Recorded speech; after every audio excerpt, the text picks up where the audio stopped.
Hello guys, here is D. Nikita and how are you? I hope you all are well. Last class we were discussed about allotment of shares and sweat equity shares. So here is a new topic, employee stock option scheme. So as the name specify, employee के लिए option scheme है यहाँ पे stock option की कि वो और shares purchase कर सकता है। ऑब्वियस है कि एम्प्लॉय को दे रहे तो पर्टिकुलर डिस्काउंट पे होंगे या फिर हम उसको फ्रीली दे रहे होंगे, जो भी देखते हैं, लेट्स सी क्या होता है। So the option given to director, तो बेसिकली ये जो ऑप्शन दिया जाता है एम्प्लॉयज़ को, कहता है डायरेक्टर्स को, ऑफिसर्स को, एम्प्लॉयज़ को, होल्डिंग कंपनी, सब्सिडरी कंपनी, उनके बेनिफिट्स के लिए, राइट्स के लिए उनको हम अपने जो शेयर्स अपकमिंग शेयर उन्हें ऑफर करते हैं कि पर्टिकुलर डेट पे पर्टिकुलर प्रीडिटरमाइंड प्राइस पे हम आपको ये ऑप्शन प्रोवाइड कर रहे हैं for the benefit of company and as well as employee. So procedure for issue सब सिक्योरिटी, इसमें प्रोसीजर क्या है? फर्स्ट है कॉन्वे मीटिंग, और वैसे कोई भी चीज़ें ऐसे हम ऑफर नहीं कर सकते, उसके लिए प्रॉपर मीटिंग होंगी, पर्टिकुलर डेट पे होंगे, रिजोल्यूशंस पास होंगी, अप्रूवल चाहिए होगा। सो अगर आपका पब्लिक कंपनी है तो स्पेशल रिजोल्यूशन पास होगा, प्राइवेट है तो आपका ऑर्डिनरी से काम चल जाएगा। फिर जब आपका रिजोल्यूशन पास होगा, स्पेशल रिजोल्यूशन, ROC को आपको बताना पड़ेगा, MGT 14 फाइल करना पड़ेगा with in 30 days. And company ये ऑप्शन देती है अपने एम्प्लॉयज़ को, और वो डिपेंड करता है failure to determine exercise price. तो इधर क्या है, ऑप्शन होता है आपके एम्प्लॉय के पास, वो अपना एक्सरसाइज प्राइस को डिटरमाइन कम कर सकती है एज़ पर अकाउंटिंग पॉलिसीज़। वो जो शेयर होल्डर होते हैं उनके यहाँ पे कंसेंट भी चाहिए होते हैं कि हमें उन्हें चाहिए या नहीं चाहिए, वो भी कोई भी अगर उनको है क्वेरी तो यहाँ पे सॉर्ट आउट भी कर लेते हैं वो। सो यहाँ पे पॉइंट 1 आता है, grant and option to subsidiary employee to holding company. Grants भी रहते हैं, ऑप्शन ग्रांट ऑप्शन भी होता है यहाँ पे सब्सिडरी कंपनी के लिए, होल्डिंग कंपनी के लिए। और आइडेंटिफाई किया जाता है कि कितना परसेंटेज दिया जाएगा, तो वो इक्वल और exceeding 1% of issued share capital वो उसमें इंक्लूड होता है। और एक्सक्लूड किया जाता है, माइनस किया जाता है जो भी आपके आउटस्टैंडिंग वारंट्स हैं, कन्वर्जन है।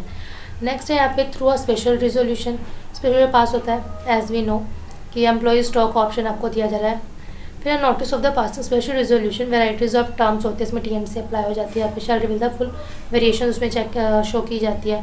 Granting option and vesting of option, ये बिटवीन होता है, ग्रांटिंग ऑप्शन वेस्टिंग ऑप्शन दोनों के बिट का होता है। ये शैल भी मिनिमम पीरियड ऑफ 1 ईयर होता है इसका।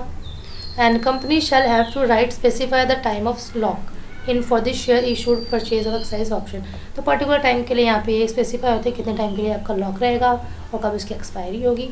सो employ shall not be entitled to receive any dividend, तो यहाँ पे क्या है, एम्प्लॉयज़ को डिविडेंड नहीं मिलेगा क्योंकि उसको आप एक ऑफर दे रहे हो। ये नेक्स्ट है the amount of any payable, अब उसके लिए हम क्या अमाउंट पे करेंगे, तो इसके लिए द कंपनी में फॉरफिट द ऑप्शन, वही अगर आपको पर्टिकुलर ऑप्शन जो ऑफर किया जा रहा है वो पर्टिकुलर डेट एंड टाइम के लिए हो रहा है। आफ्टर दैट क्या होता है कि if you not hold this option और if you not accepted so that will be expire और फॉरफिट। सो यही केस है आपका कि आपको पर्टिकुलर टाइम के लिए बोला कि ये हमारी कंपनी ने आपको ऑफर कर रही है, अगर आपको लेना हो, अगर ले सकते हो तो ले लो, अदरवाइज वो फॉरफिट कर लिया जाएगा, आपसे ले लिया जाएगा वापस। So may be forfeit by the company if the option not exercised by the employee within a particular time. And granted option cannot be transferred to any other company. जो granted option होगा वो किसी company को या किसी other person को वो transfer नहीं होगा। Option granted to employee shall not be blessed, hypothecated, mortgaged or otherwise impaired or alienated in any other manner. So जो ऑप्शन होगा, ग्रांटेड ऑप्शन जो होगा वो किसी को भी मॉर्टगेज अदर वो एलिनेटेड अदर मैनर वो सब नहीं होगा। No other person entitled to exercise option other than employ, so जिसके पास है वो ये एक्सरसाइज करेगा और कोई बंदा उसके बिहाफ पे नहीं कर सकता।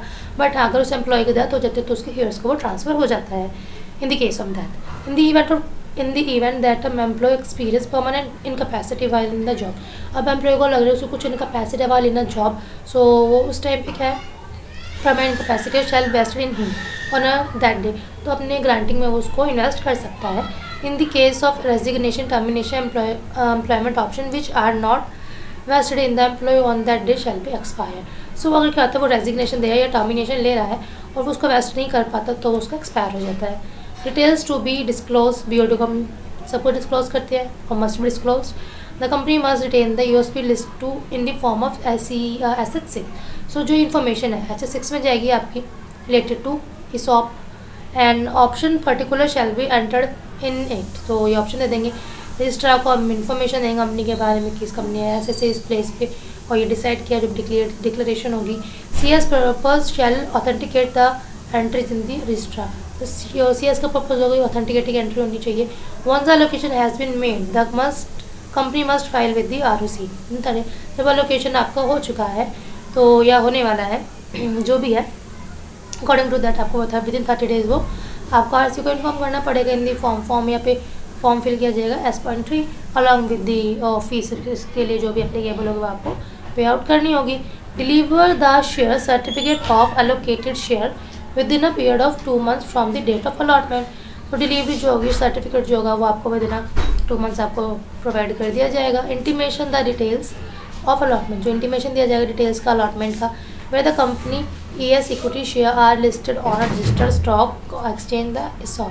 तो जहाँ पे कंपनी लिस्टेड है रिकॉग्नाइज्ड है एक्सचेंज ऑफ द ESOP. सो छोटा सा रिकैप देते हैं इसको अगेन कि एम्प्लॉय स्टॉक ऑप्शन है क्या जो स्कीम है. ये बेसिकली क्या है कि हम अपने एम्प्लॉयज़ के लिए होती है कि उन्हें पर्टिकुलर डिस्काउंट पे दे रहे हैं हम या पर्टिकुलर डिस्काउंट पे होगा या हम फ्रीली भी दे सकते हैं. उसमें है कि एम्प्लॉय स्टॉक ऑप्शन होगा डायरेक्टर्स को एम्प्लॉयज़ को ऑफिसर्स को देते पर्टिकुलर टाइम पीरियड के लिए कि वो यहाँ से इस पर्टिकुलर पीरियड और प्राइस को इस डेट पे वो ले सकते हैं. इसके लिए कुछ कंडीशन लेट डाउन होती है. प्रोसीजर इसका क्या है कि इकॉनमी मीटिंग की जाएगी रेजोल्यूशन पास किए जाएंगे अप्रूवल चाहिए होगा विद इन 30 डेज हमें MGT 14 फाइल करना होगा. और एम्प्लॉय के पास होता है कि फ्रीली एक्साइज जो प्राइस होता है उसको एक्साइज कर सकते हैं यहाँ पे. और शेयर होल्डर की कंसेंट यहाँ पे इंपॉर्टेंट होती है. पहले ऑप्शन आता है यहाँ पे ग्रांटिंग ऑप्शन जो सब्सिडरी एम्प्लॉय होल्डिंग के पास होता है. फिर उसमें हम देखते हैं कितना परसेंटेज है पर्टिकुलर थिंग्स का. तो ये तो इक्वल है 1% ऑफ इशूड कैपिटल एक्सक्लूडिंग था जो भी आउटस्टैंडिंग वारंट्स है उसके. और स्पेशल रिजोल्यूशन पास होगा TNC आपकी अप्लाइज हो जाएंगी. और ये होता है बिटवीन द जो ESOP होता है ग्रांटिंग ऑप्शन और वेस्टिंग ऑफ ऑप्शन. इसका मिनिमम पीरियड 1 year होता है. और ये शेल राइट टू स्पेसिफाई होता है. लॉक इन पीरियड होता है पर्टिकुलर टाइम इसका और ये 1 साल के लिए इशू किया जाता है. ये एम्प्लॉय को यहाँ पे इस टाइम पे जब ये स्कीम मिल रही है तो उसको डिविडेंड नहीं मिलेगा. अब उसको पे आउट क्या करना पड़ेगा. नेक्स्ट क्वेश्चन आता है तो पर्टिकुलर टाइम में अगर आपने भाई वो ऑप्शन में ऑफर नहीं लिया तो फॉरफिट कर लिया जाएगा. ठीक है. और आपको पर्टिकुलर टाइम में एक्सरसाइज करना होगा. ग्रांटिंग ऑप्शन में क्या होता है ट्रांसफर कर देते हो किसी अदर को तो यहाँ पे वो चीज़ यहाँ पे अलाउड नहीं आएगी. नेक्स्ट है granted to be employ shall not replace. जो ग्रांटेड है वो मॉर्टगेज या अदरवाइज एलिनिएटेड ये सब नहीं कर सकता. और अदर पर्सन जो होते हैं क्या होता है कि मेरे भी यहाँ पे कोई अदर पर्सन कर रहा है वो यहाँ पे अलाउड नहीं है. अगर इन केस ऑफ डेथ हो जाती है अगर आपकी डेथ हो जाती है तो उस केस में वो चीज़ें ट्रांसफर हो जाती है हेयर्स को. और जब आपको लग रहा है आप जॉब कर रहे हो कुछ इनकैपेसिटी लग रही है तो आप उस इनकैपेसिटी को ग्रांटेड में इन्वेस्ट कर सकते हो on that day. In the case of resident termination जब आपका हो रहा है तो आपके घर से आपका ऑप्शन होता है कि आप उसे या तो इन्वेस्टेड कर दो या फिर वो एक्सपायर हो जाता है. डिक्लेयर टू डिस्क्लोज हम BOD को सबको डिस्क्लोज करते हैं. फिर शॉप का हमेशा जो इन्फॉर्मेशन जो होते हैं फॉर्म इसके लिए SS6 आता है वहाँ पे साइड पर्टिकुलर थिंग्स को हमें फिल आउट करना होता है. और फिर CS का पर्पज़ क्या होता है कि सारी चीज़ें ऑथेंटिकेटिंग वे में होनी चाहिए. और फिर कंपनी को फाइल करना होता है. उसके पास आफ्टर लोकेशन जो आपका फॉर्म आता है यहाँ पे PS.3 विद दी जो भी एप्लीकेबल फीस है उसके साथ. उसके बाद आपको सर्टिफिकेट अलॉट कर दिया जाता है with in 2 months and intimation दिया जाता है डिटेल्स एंड अलॉटमेंट का. आफ्टर दैट तो जो रजिस्टर्ड होते हैं स्टॉक एक्सचेंज में ESOP या कंपनी जहाँ भी रजिस्टर्ड है ESOP में उससे आपको चीज़ें मिल जाती है. So I hope you guys it is not a very difficult topic. If you have any query ask in a comment section. Next class में हम करेंगे bonus share. So if you like this video please hit the bell icon for never miss an update. मिलते हैं next class में विद D.Nikita. See you soon. Bye bye and happy Makar Sankranti to all of you.